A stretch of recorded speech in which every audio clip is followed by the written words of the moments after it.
ಒಮ್ಮೆ ಪುರಾಣ ಕಾಲದಲ್ಲಿ ಮಹಾತಪಸ್ವಿ ಮತ್ತು ಧರ್ಮನಿಷ್ಠನಾದ ಬ್ರಾಹ್ಮಣನಾದ ವಾಜಶ್ರವಸ್ ತನ್ನ ಪುತ್ರ ನಚಿಕೇತನೊಂದಿಗೆ ಯಜ್ಞ ನಡೆಸುತ್ತಿದ್ದ.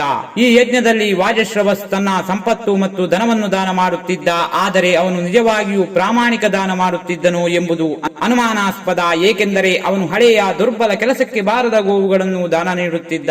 ಈ ದೃಶ್ಯವನ್ನು ಗಮನಿಸಿದ ನಚಿಕೇತ ಚಿಂತೆಗೊಳ್ಳುತ್ತಾನೆ. ಅವನು ತನ್ನ ತಂದೆಯ ಬಳಿಗೆ ಹೋಗಿ ಪ್ರಶ್ನಿಸುತ್ತಾನೆ, ತಂದೆ, ನೀವು ಈ ಯಜ್ಞದಲ್ಲಿ ದಾನ ಮಾಡುತ್ತಿದ್ದೀರಿ, ಆದರೆ ನೀವು ಹಳೆಯ ಹಾಗೂ ದುರ್ಬಲ ಹಸುಗಳನ್ನು ದಾನ ಮಾಡುತ್ತಿರುವುದು ತಕ್ಕುದೇ. ವಾಜಶ್ರವಸ್ ತನ್ನ ಮಗನ ಪ್ರಶ್ನೆಗೆ ಕೋಪಗೊಂಡ. ಆದರೆ ನಚಿಕೇತ ಧೈರ್ಯದಿಂದ ಮತ್ತೊಂದು ಪ್ರಶ್ನೆಯನ್ನು ಕೇಳಿದ, ಒಂದು ವೇಳೆ ನನ್ನನ್ನು ದಾನ ಮಾಡುವ ಪರಿಸ್ಥಿತಿ ಬಂದರೆ ಆಗ ನನ್ನನ್ನು ಯಾರಿಗೆ ದಾನ ಮಾಡುತ್ತೀರಿ? ಕೋಪಕ್ಕೆ ಒಳಗಾದ ವಾಜಶ್ರವಸ್ ಕೋಪಭರಿತನಾಗಿ ಹೇಳಿದ, ನಾನು ನಿನ್ನನ್ನು ಯಮಲೋಕಕ್ಕೆ ದಾನ ಮಾಡುತ್ತೇನೆ. ಈ ಮಾತನ್ನು ಕೇಳಿದ ನಚಿಕೇತನಿಗೆ ಆಘಾತವಾಯಿತು. ಆದರೆ ಅವನು ಧೈರ್ಯದಿಂದ ತನ್ನ ತಂದೆಯ ಮಾತನ್ನು ನಿಜವಾಗಿಯೇ ಪರಿಗಣಿಸಿ ಯಮಲೋಕಕ್ಕೆ ತೆರಳಲು ಸಿದ್ಧನಾದ. ಧರ್ಮ ಮತ್ತು ಸತ್ಯದ ಹಾದಿಯಲ್ಲಿ ಹೋದವನಿಗೆ ಎಂದಿಗೂ ತಡೆಯಿಲ್ಲ ಎಂಬ ದೃಢ ನಂಬಿಕೆಯೊಂದಿಗೆ ನಚಿಕೇತ ಆತ್ಮಜ್ಞಾನಕ್ಕಾಗಿ ಯಮಲೋಕದತ್ತ ಪಯಣಕ್ಕೆ ಮುಂದಾದ. ನಚಿಕೇತನ ಆತ್ಮಶಕ್ತಿ ಮತ್ತು ಧೈರ್ಯ ಅನನ್ಯ. ಅವನು ಯಮಲೋಕಕ್ಕೆ ತಲುಪಿದಾಗ ಯಮಧರ್ಮರಾಜ ಅಲ್ಲಿರಲಿಲ್ಲ. ಅವನಿಗಾಗಿ 3 ದಿನಗಳ ಕಾಲ ನಿರೀಕ್ಷಿಸಿ ಅಲ್ಲಿಯೇ ಉಪವಾಸವಿದ್ದ. ಈ ಬಾಲಕನ ತಪಸ್ಸು ಯಮಧರ್ಮನಿಗೆ ಅಚ್ಚರಿಯನ್ನುಂಟು ಮಾಡಿತು. ಯಮಧರ್ಮನು ಹಿಂತಿರುಗಿ ಬಂದು ನಚಿಕೇತನಿಗೆ ಧೈರ್ಯ, ಸಹನಶೀಲತೆ ಮತ್ತು ಪ್ರಾಮಾಣಿಕತೆಗೆ ಮೆಚ್ಚುಗೆ ವ್ಯಕ್ತಪಡಿಸಿದ. ಅವನು ಹೃತ್ಪೂರ್ವಕವಾಗಿ ಕ್ಷಮೆ ಕೋರಿದ.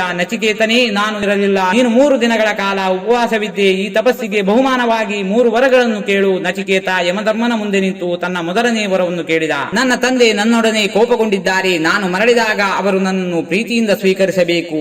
ಯಮನು ಸಂತೋಷದಿಂದ ಒಪ್ಪಿಕೊಂಡ. ನಿನ್ನ ತಂದೆಯ ಕೋಪ ಸಂಪೂರ್ಣವಾಗಿ ಶಮನವಾಗಲಿದೆ. ಅವನು ನಿನ್ನನ್ನು ಪ್ರೀತಿಯಿಂದ ಸ್ವೀಕರಿಸುತ್ತಾನೆ. ನಚಿಕೇತ ತನ್ನ 2ನೇ ವರವನ್ನು ಕೇಳಿದ. ನಾನೊಂದು ವಿಶೇಷ ಯಜ್ಞದ ಬಗ್ಗೆ ಕೇಳಿದ್ದೇನೆ, ಅಗ್ನಿ ಯಜ್ಞ. ದಯವಿಟ್ಟು ಅದನ್ನು ನನಗೆ ವಿವರಿಸುವಿರಾ? ಯಮ ಈ ಬೇಡಿಕೆಯನ್ನು ಸಂತೋಷದಿಂದ ಒಪ್ಪಿಕೊಂಡು ನಚಿಕೇತನಿಗೆ ಅಗ್ನಿವಿದ್ಯೆಯನ್ನು ತಿಳಿಸಿದ. ಅಗ್ನಿವಿದ್ಯೆಯನ್ನು ಕರಗತ ಮಾಡಿಕೊಂಡ ನಚಿಕೇತ ತನ್ನ ಆತ್ಮಜ್ಞಾನ ಮತ್ತು ಧರ್ಮಬೋಧನೆಯನ್ನು ಮತ್ತಷ್ಟು ಹೆಚ್ಚಿಸಿಕೊಂಡ.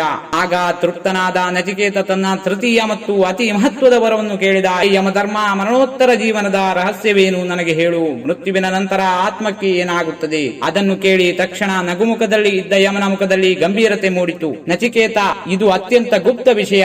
ದೇವತೆಗಳು ಸಹ ಇದರ ಬಗ್ಗೆ ಸಂಕೋಚವಿಲ್ಲದೆ ಮಾತನಾಡಲು ಹೆದರುತ್ತಾರೆ. ಬೇರೆ ಯಾವ ವರವನ್ನಾದರೂ ಕೇಳು. ಧನ, ಐಶ್ವರ್ಯ, ರಾಜ್ಯ. ನೀನು ಕೇಳಿದ ವರವನ್ನು ನಾನು ನೀಡಬಲ್ಲೆ, ಆದರೆ ಇದನ್ನು ಮಾತ್ರ ಕೇಳಬೇಡ. ಇದನ್ನು ಕೇಳಿದ ನಚಿಕೇತ ತನ್ನ ಮುಖದಲ್ಲಿ ನಗುವನ್ನು ಬೀರುತ್ತಾ ಧೈರ್ಯದಿಂದ ಉತ್ತರಿಸಿದ, ಯಮಧರ್ಮ, ಈ ಜಗತ್ತಿನ ಎಲ್ಲಾ ಐಶ್ವರ್ಯ ತಾತ್ಕಾಲಿಕ. ರಾಜ ಸಮೃದ್ಧಿ ನಾಶವಾಗಬಹುದು, ಭೋಗವು ಕ್ಷಣಿಕ. ಆದರೆ ನಾನು ಸತ್ಯವನ್ನು ಅರಿಯಲು ಬಂದಿದ್ದೇನೆ. ದಯವಿಟ್ಟು ನನಗೆ ಆತ್ಮಜ್ಞಾನವನ್ನು ನೀಡು. ಯಮ ನಚಿಕೇತನ ಬುದ್ಧಿವಂತಿಕೆ, ಧೈರ್ಯ ಮತ್ತು ಸತ್ಯಾನ್ವೇಷಣೆಗೆ ಮೆಚ್ಚಿಕೊಂಡು ಆತ್ಮಜ್ಞಾನವನ್ನು ಬೋಧಿಸುತ್ತಾನೆ. ಹೇ ನಚಿಕೇತ, ಆತ್ಮಕ್ಕೆ ನಿದ್ರೆ ಇಲ್ಲ. ಆತ್ಮ ಎಂದಿಗೂ ಶಾಶ್ವತ. ನೋಡುವುದಕ್ಕೆ ಕಣ್ಣುಗಳ ಅಗತ್ಯವಿಲ್ಲ, ಕೇಳಲು ಕಿವಿಗಳ ಅಗತ್ಯವಿಲ್ಲ.